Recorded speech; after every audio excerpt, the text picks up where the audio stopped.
there are some thinkers from East and West, from Islamic world and from China. They are quite separate in time and space. They didn't know each other, and there is no possibility of influence, but they are so close in spirit, in content, that it's really unimaginable. If you want to give an example, perhaps one of the best examples, I have many examples, but one of the best examples is the Arabian laws.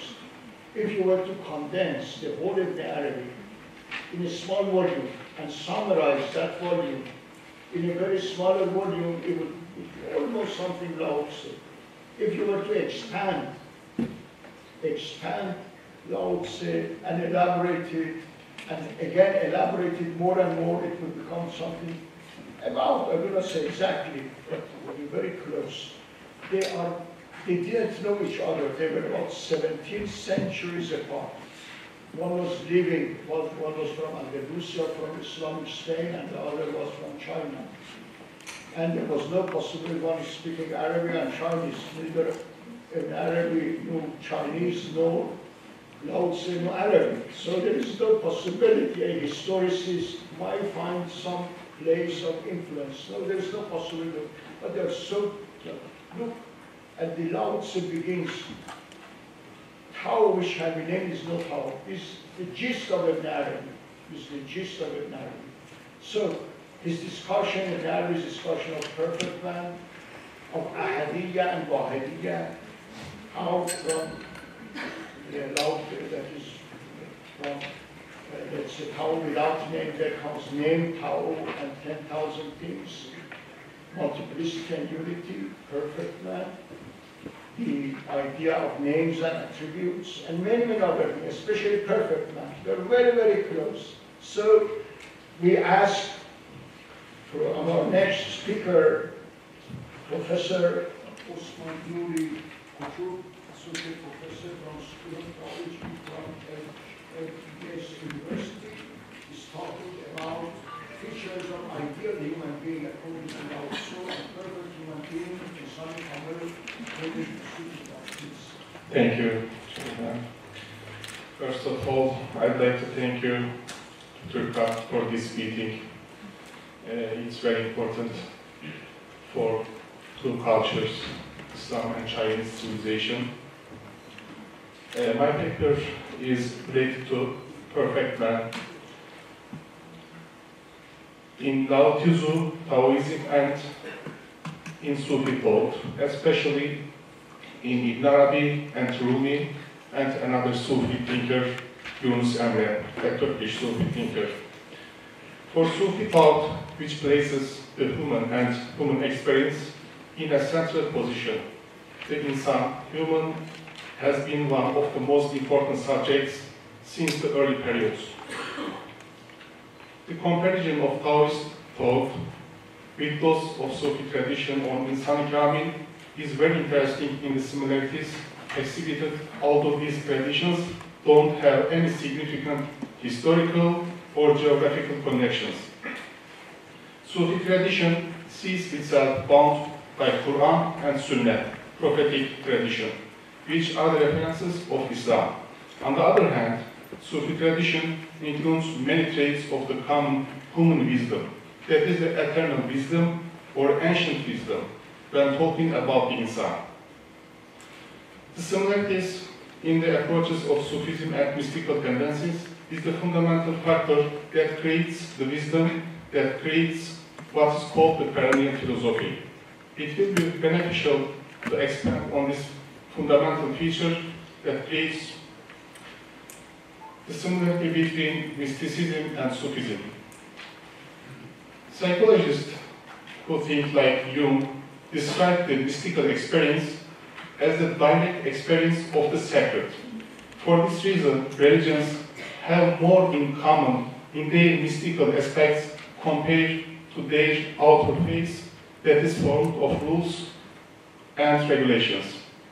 This is because this face leans upon the feeling and experience felt by humans rather than the presumption, dogma, or a comment. Hence, we can say that a human partnership which is established departing from the mystical aspects of religions, will cover a larger ground.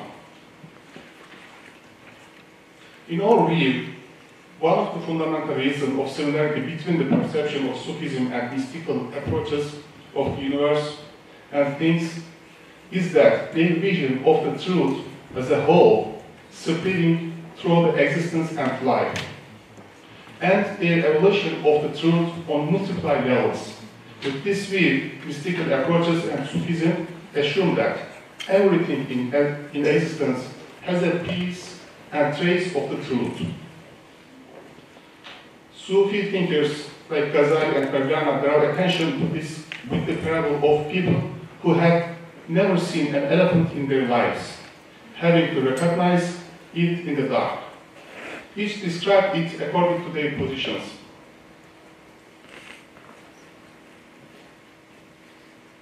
All of them are right, in that they describe one facet of the truth, with their own perception and experience. But none of these approaches can encompass the truth as a whole. A poem by Abu Median al-Mawjidi, the master of Ibn Arabi, and other Sufis of Andalusia, expresses this very briefly in Arabic poem. لا تنكروا الباطل في طوره فإنه من بعد ظهوراته. Don't think of battle as unnecessary in its manifestation, for it corresponds to part of the manifestation of the truth. The approach mentioned here doesn't speak about a libertarianism that denies the rights and wrongs, halal and harams, in the social life of a Sufi. It points out that everything comes to existence according to a justified wisdom of existence. And if it was not so, it wouldn't have come to existence in the first place.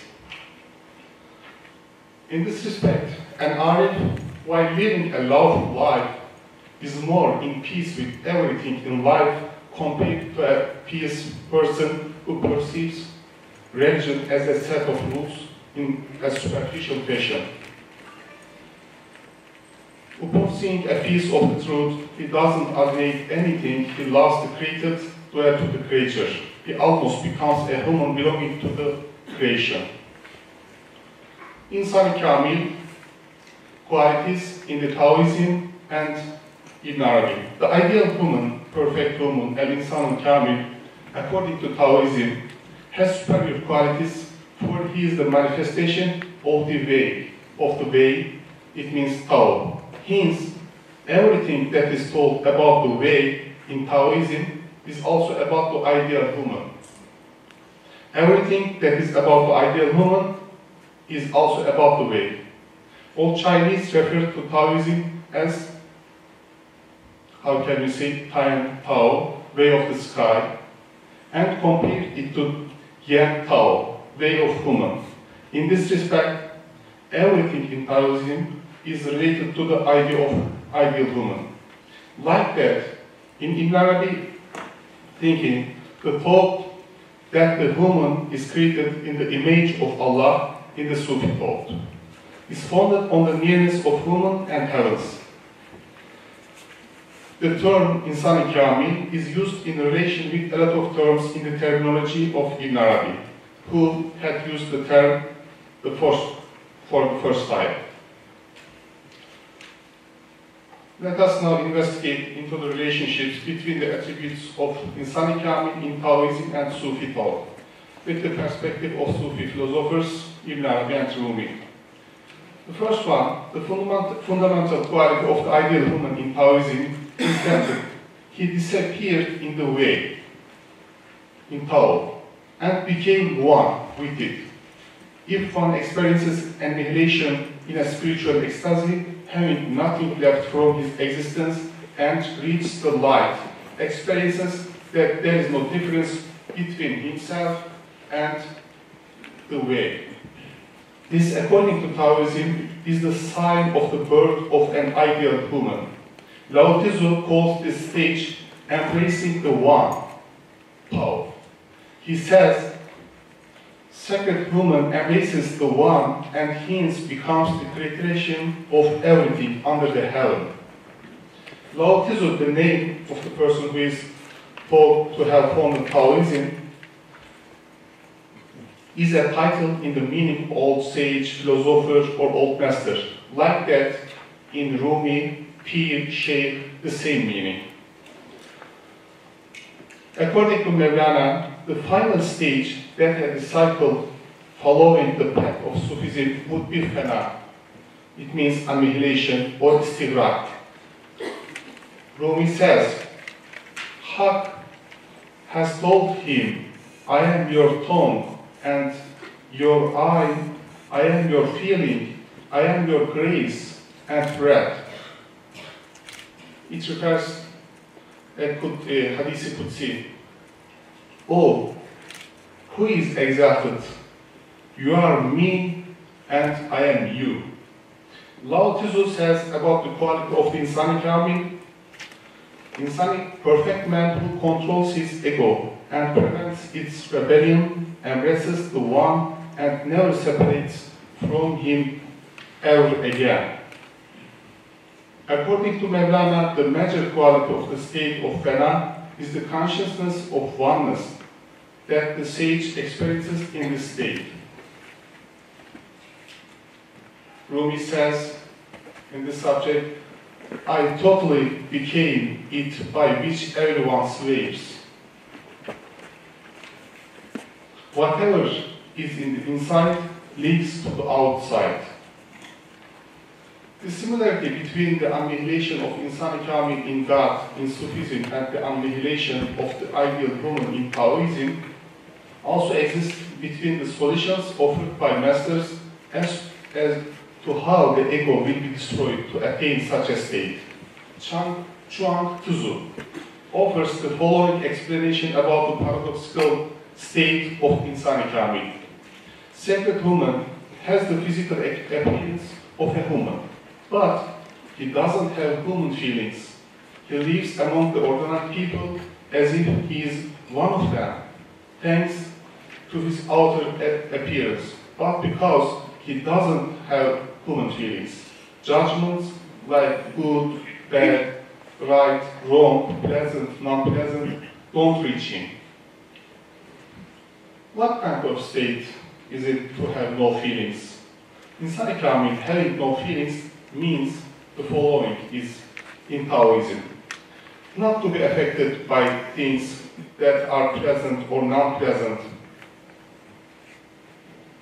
to one's ego, and the adaptation of oneself to the fact that everything is happening by itself. This kind of person preserves his fundamental state no matter what happens in front of his eyes, because he is one with the creation in the inner meaning, and the creation itself is one. Layman, on the other hand, run from one place to another before everything can change constantly. However, the sacred woman appears to be so unaffected that he appears to be a fool to the ordinary people. He contains 1,000 errors yet conserves his primitive simplicity by staying one. Mevlana gives the example of the great Sufi master Bayazid Bistami, the great Sufi from the first era, when talking about how to reconcile the apparent existence of flesh and bones of the sage and divine light that manifests on him, and difficulty to distinguish the light that manifests in his worldly existence and the light of the heart. He explains this with a famous Nasreddin Hoca joke. Hoca's wife eats 1 kilogram meat, but blames the cat for having eaten it. Hoca eats the cat and sees that the cat is only 1 kilogram. Turning to his wife, he asks, if this is meat, where is the cat? Or else, if this is the cat, where is the meat? Mevlana says the following when relating this joke to the state of Bayazid to reach the state of Fena. If Bayazid is this, then what is that spirit? If he is that spirit, who is this appearance? The fact that İnsan-ı Kamil has no feelings doesn't mean that he doesn't sense feelings like anger, joy, sadness, happiness. The only difference between him and layman is that although he experiences these feelings, there is a thing deep in his heart that stays unaffected by these feelings, and he is always conscious of this thing.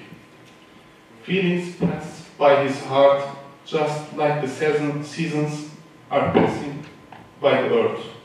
Consequently, his conscience is always pleased with whatever state he might be in.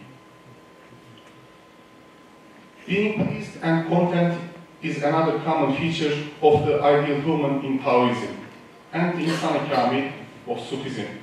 In the Sufi tradition, the common target of all tarikats is to get the discipline to the state of Rıza, contentment.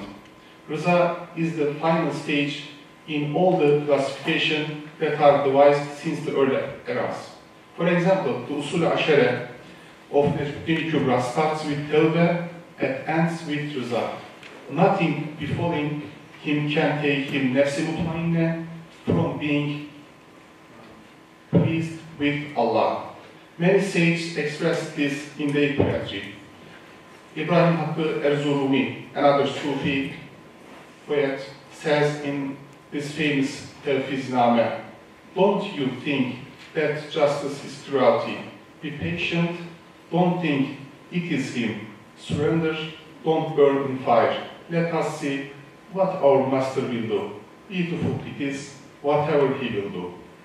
Yunus Emre, another great Turkish Sufi master, described this state as follows: "Pleasant is to be whatever that comes from you, be it a robe or a shirt, be it a fresh cut rose or a throne. Your breath is pleasant, so is your grace."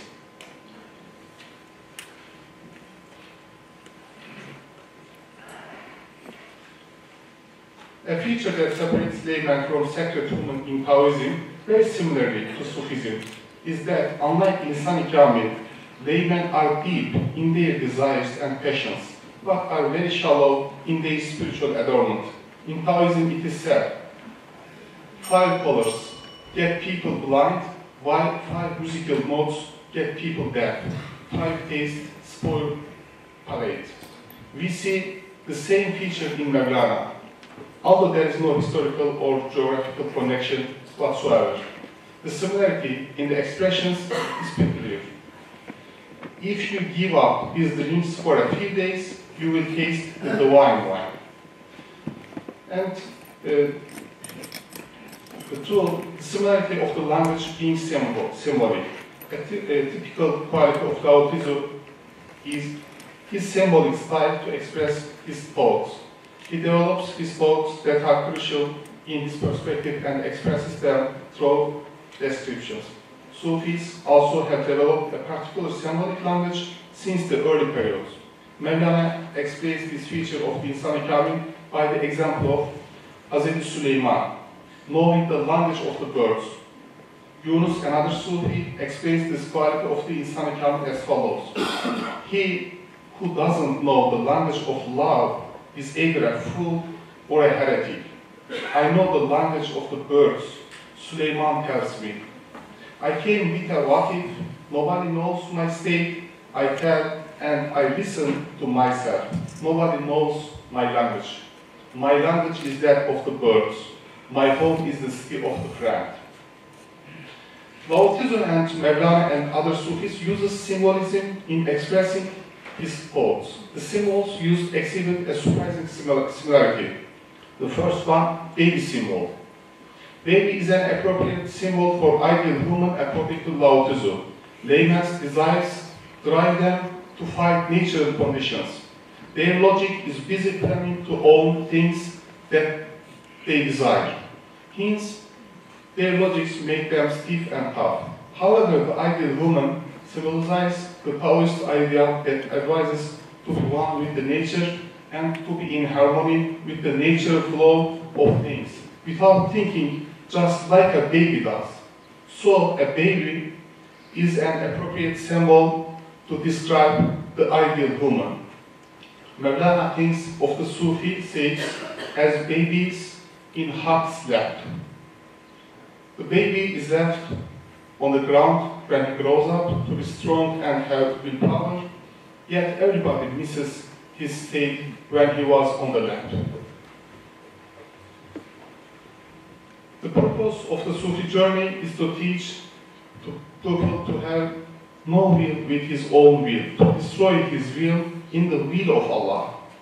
This process is similar to a baby learning how to walk, and after having left his parents' lap, gets back to heart's lap with his own desire. Hence, Mevlana describes the awliya as follows: Dear son, awliya is like the babies of Haqq. He is aware of their state both in his presence and in the unseen. Mevlana's description is reminiscent of the early Sufi master Shibli's description. Abu Bakr Shibli describes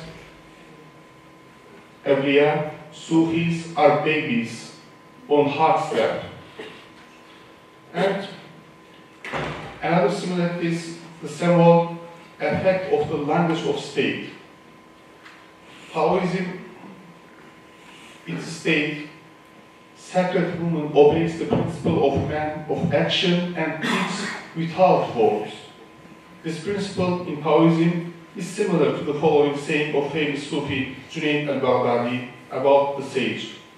This sage state is always more important than his words. And another similarity between two thoughts, importance and priority of internal archaeology, the model of Insan-ı Kamil in Taoism and Sufism realizes this model by turning towards inside him and towards his heart, not by turning towards the outside world and dividing into multitudes. This is expressed as follows in Taoism. It is possible to know whatever there is under the heaven without getting out the door.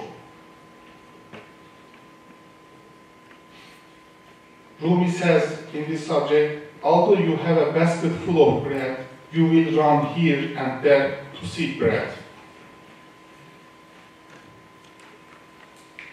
The horseman is looking for his horse while riding it.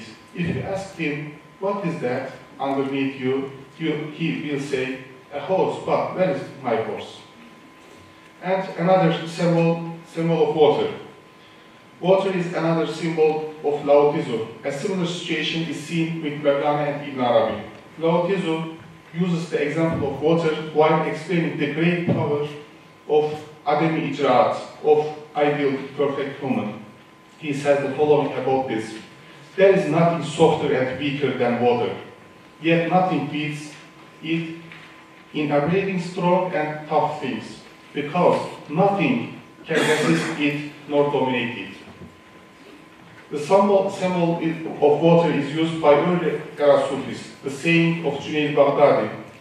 The color of water is that of its container, لَوْنُ الْمَا كَلَوْنِ إِنَائِهِمْ, while explaining the manifestation of Haqq in the heart of the sage is an example of this. Ibn Arabi thinks that the penetration of Haqq to all beings is similar to the penetration of water to things. He explains that the water in the verse, we have brought down water from the sky, Ra'd 17 verse, is used as a symbol to describe the state of Insan-ı Kamil and the Prophet of Islam. Mevlana uses the symbol of the sea as the spiritual principle and the source of life of humans.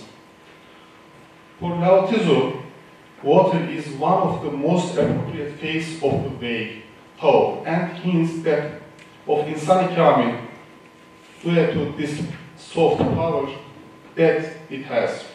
The expression, may you be as exalted as water, in Turkish language is a prayer, and in reality points to the level of ideal and perfection of woman. May you be exalted as water. Thank you very much.